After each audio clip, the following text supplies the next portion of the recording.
Students, आज हम लेके आए हैं 11th मैथ्स केसीसी ना बुक, है ना, अलजेब्रा चैप्टर 30 यानी 13। कहने का भाव है, ये चैप्टर है, एक नाम है परमुटेशन एंड कॉम्बिनेशन, जिसको हम लोग बोलते हैं क्रमचय और संचय। क्रमचय और संचय। बात यहाँ होती है कि परमुटेशन क्या होता है और कॉम्बिनेशन क्या होता है। ठीक है, परमुटेशन क्या होता है और कॉम्बिनेशन क्या होता है, तो बात हम आपको आगे हम बताने वाले हैं। लेकिन सबसे पहले इसका फॉर्म समझिए आप। NBR से हम लोग समझते हैं कि ये परमुटेशन है। क्या है? परमुटेशन है बाबू। NBR से समझते हैं हम लोग परमुटेशन है। एन जो है किसी भी वस्तुओं की संख्या हो गया, और आर जो हो गया उन वस्तुओं में से चुनने की संख्या होगी, है ना। वो भी वस्तुओं की संख्या, लेकिन चुने हुए वस्तुओं की संख्या वो आर हो गया और कुल वस्तुओं की संख्या एन हो गया। और पी से सूचित करते हैं परमुटेशन। तो NPR का फॉर्मूला होता है factorial n upon factorial n minus r. ये फैक्टोरियल का सिंबल है और ये भी फैक्टोरियल का सिंबल है। Factorial n upon factorial n minus r, ये भी फैक्टोरियल का सिंबल है। ठीक है जी। तो ये NPR का फॉर्म हो गया। अभी कॉम्बिनेशन की बात कर रहे हैं हम। NCR यानी एन हो गया कुल वस्तुओं की संख्या और उस वस्तुओं में से चुनने की संख्या हो गया आर, और सी से इंडिकेट करते हैं हम लोग कॉम्बिनेशन। तो यहाँ पे NCR का फॉर्मूला होता है factorial n upon factorial r into factorial n minus r. ठीक है, ऐसे हम लिख सकते हैं factorial n upon factorial r into factorial n minus r. बात यहाँ ये आ जाती है बाबू कि फैक्टोरियल, आखिर फैक्टोरियल क्या है। सबके दिमाग में ये बन जाता है ये फैक्टोरियल होता क्या है। तो फैक्टोरियल जो होता है बाबू ये है आपका, फैक्टोरियल क्या होता है, तो फैक्टोरियल जो होता है क्रम गुणित को बोलते हैं। क्रम गुणित, क्रम गुणित। क्रम गुणित क्या होता है बाबू कि प्रथम, प्रथम यानी फर्स्ट, प्रथम n प्राकृत संख्याओं के गुणनफल को क्रम गुणित कहते हैं। यानी प्रथम n प्राकृत संख्याओं के गुणनफल को क्रम गुणित कहते हैं। प्राकृत संख्या मतलब आप समझ ही रहे हैं, नेचुरल नंबर, यानी counting number is called natural number. तो काउंटिंग नंबर जो होता है जैसे इस प्रकार से देखिए आप, अच्छा, इसे हम इस प्रकार से इंडिकेट करते हैं। इसको भी फैक्टोरियल पढ़ा जाता है, इसको भी फैक्टोरियल पढ़ा जाता है। दोनों में से कहीं कोई दिक्कत नहीं होना चाहिए। अब देखिए फैक्टोरियल एन या फैक्टोरियल एन, यानी फैक्टोरियल एन को हम लोग कैसे इंडिकेट करते हैं, कैसे हम लिखते हैं। तो फैक्टोरियल एन को ऐसे लिखते हैं 1 into 2 into 3 into 4 into n तक। मतलब जो यहाँ पे डिजिट रहेगा वहां तक हम मल्टीपल करके बढ़ते क्रम में ऐसे लिख सकते हैं, और घटते क्रम में जैसे एन है, फैक्टोरियल एन है तो उसको लिखते हैं घटते क्रम में n into n minus 1 into n minus 2 into n minus 3 into dot dot 3 two 1 तक, है ना। ये घटते क्रम में हो गया फैक्टोरियल का। अब बात यह है कि बाबू ये फैक्टोरियल जीरो का वैल्यू, फैक्टोरियल जीरो का वैल्यू ध्यान रखना है आपको बाबू। फैक्टोरियल जीरो का वैल्यू जो होता है वो आपका 1 होता है, और फैक्टोरियल 1 का वैल्यू जो होता है वो 1 होगा। अब ध्यान देना है यहाँ पे फैक्टोरियल 2, फैक्टोरियल इसको कैसे तोड़ेंगे। जैसे एन के जगह पे है आपका 2, तो ये 2 को और तोड़ सकते हैं जैसे 1 इंटू 2, 1 इंटू, कैसे तोड़ना है, जैसे एन है तो एन तक मल्टीपल होगा, अगर 2 है तो 2 तक मल्टीपल होगा, तो 1 इंटू 2 यानी क्या होगी 2 हो गया, है ना। या फिर इसको घटते क्रम में भी तोड़ सकते हैं, 2 इंटू 1, 2 इंटू 1।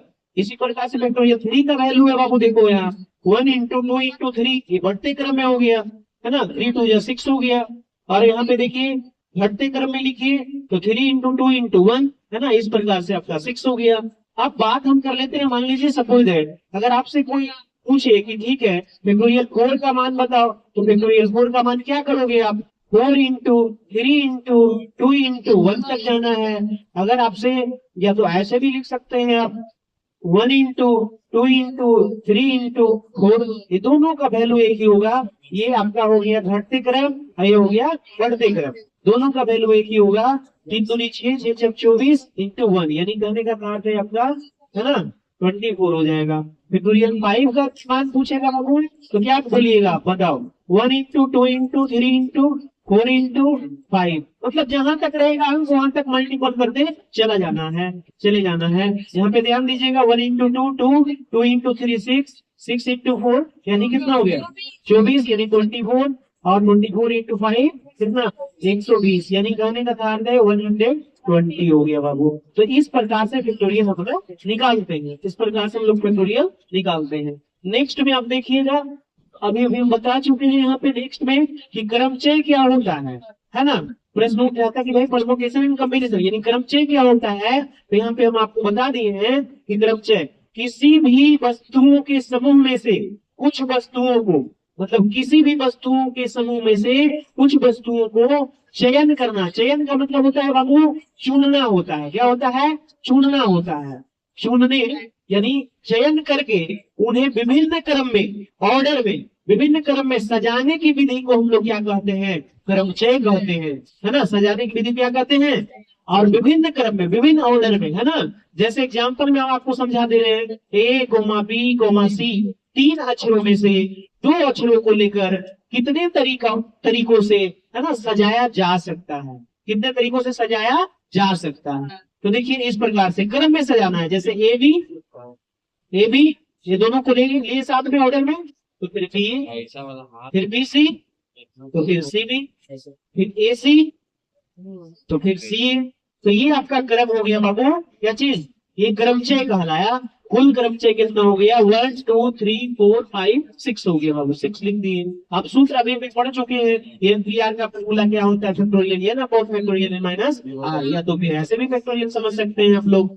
अब आइए संचय की बात करते हैं हम। संचय में कॉम्बिनेशन, संचय में कॉम्बिनेशन, संचय में कॉम्बिनेशन किसी भी वस्तुओं के समूह में से कुछ वस्तुओं को चयन, है ना, किसी भी वस्तुओं के समूह में से कुछ वस्तुओं को चयन करना मात्र बिना क्रम का ध्यान दिए वो संचय कहलाता है। मतलब वो जैसे ऑर्डर लिखते थे ए बी और बी, तो वैसे ऑर्डर में हम नहीं लिखेंगे इसको। जैसे देखिए ए बी सी, 3 अक्षरों में से 2 अक्षर चुनने के कितने तरीका होंगे? तो देखिए इस प्रकार से इसको चुनेंगे संचय में। ए बी जो एक बार चुन लिए उसको पलट करके चुनना नहीं है। ए बी तो बी नहीं करना है, सिर्फ ए बी तो बी सी, फिर ए सी, है ना। तो कहने का था यहाँ पे कि ये कुल संचय क्या हो गया? 3 हो गया बाबू। क्या हो गया? 3 हो गया। अब ध्यान देना है आपको आगे, अब ध्यान देना है आपको आगे कि अगर हम ऐड समझते हैं, जैसे हम समझ रहे हैं यहाँ पे, जैसे हम समझ रहे हैं कि अगर कोई कह दिया फैक्टोरियल 2 और फैक्टोरियल 3 का वैल्यू क्या होगा, फैक्टोरियल 2 और फैक्टोरियल 3 का वैल्यू क्या होगा, तो फैक्टोरियल 2 का वैल्यू आप समझ ही रहे हैं 2 होगा, है ना। यानी 2 इंटू 1, पहले इसको जोड़ लीजिए, फिर प्लस में 3 इंटू 2 इंटू, है ना, 1, यानी यहाँ पे क्या हो गया 2 और प्लस में 6।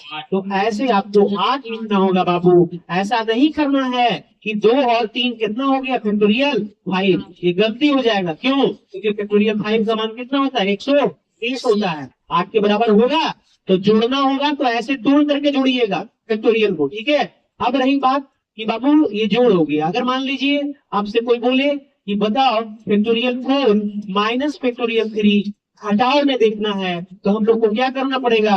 4 गुने 3 गुने, है ना, 2 गुने 1 माइनस 3 गुने 2 गुने 1, है ना। किसी प्रकार से बढ़ते क्रम या घटते क्रम में ऐसे करके तोड़ सकते हैं आप, जहां तक अंक रहे। चलिए 12 दूनी 24 माइनस 3 दूनी 6, 24 में से 6 जाएगा, है ना। ये घटाव हो गया इसका। अगर हम आगे चलते हैं आपका कि बाबू ये बताओ कि फैक्टोरियल 4 है और इंटू फैक्टोरियल 2 है, ये मल्टीपल है, तो मल्टीपल में भी डायरेक्ट आप नहीं कर सकते हैं। फैक्टोरियल 4 का मान आपको लिखना पड़ेगा। कितना होता है फैक्टोरियल 4 का मान? 24। अभी भी निकाले ना 24। और फैक्टोरियल 2 का मान तो जानते हैं 2 होता है। कितना हो जाएगा? 23 48। 40।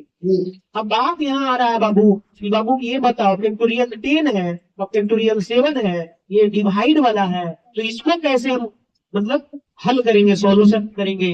तो फैक्टोरियल 10 और अपॉन फैक्टोरियल 7 है, तो इसमें हम क्या करेंगे? 10 इंटू, ध्यान देना, 10 इंटू फैक्टोरियल, ये सॉरी 10 इंटू 9 इंटू 8 इंटू, हम देखेंगे नीचे में फैक्टोरियल 7 है, तो यहाँ पे फैक्टोरियल 7 स्टॉप कर देंगे, थोड़ा छोटा हो जाएगा। अब क्या हो जाएगा? नीचे में फैक्टोरियल 7 है ना, तो 7 से 7 कट गया। अब क्या बचेगा बाबू? 8 में 72, 72 720 हो गया बाबू, है ना। कुछ लोग ये सोच रहे हैं, कुछ लोग ये सोच रहे हैं कि सर 10 को आप पूरा क्यों नहीं तोड़े, आप फैक्टोरियल 7 क्यों लिख दिए? बाबू आप पूरा भी तोड़ सकते हैं, ऐसे कोई दिक्कत नहीं है। लेकिन थोड़ा लॉन्ग हो जाएगा। तो हम लोग को दिमाग थोड़ा देखना है कि नीचे में छोटा है फैक्टोरियल 10 से, तो 10 वाला ऐसा तोड़ेंगे जो इसके क्रम में लेके आकर के वहां पर रुक जाएंगे, और उसके बाद इसको कैंसिल कर देंगे दोनों को, उसके बाद गुना करके लिख देंगे। तो ये डिवाइड वाला हो गया बाबू, ठीक है। तो हमें विश्वास है कि आप लोग को समझ में आ गया हो। धन्यवाद।